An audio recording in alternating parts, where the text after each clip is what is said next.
nikad nisam imao ovakvu ekipicu koja radi ovo sve sa ljubavlju, sa prosto jedna iskrenost prema životinji koja je uzvraćena i njima i meni. Teško je upisati u stvari, ovako nešto je, nema ovoga često. Jahanje je zapravo zadnja stvar koja čoveka povezuje sa konjem. Prva stvar koja čoveka povezuje sa konjem jeste osjećaj koji ne može svako da stekne.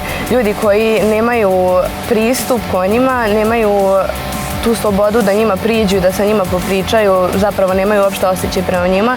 Konji su zapravo jako osetljive životinje i one osete svaki pokret čoveka i svaku emociju čoveka. Radimo neke obične poslove, čistimo, kupamo ih, timarimo ih, ali naravno da ništa toga ne pada teško kad imamo toliko ljubav prema njima.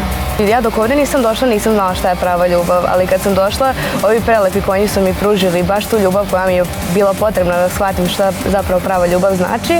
To je na prvo mesto, a na drugo mesto da izađu van zone komfora i da probaju nešto novo, zato što ti možeš da misliš da za nešto nisi stvoren, ali zapravo baš za to jesi stvoren.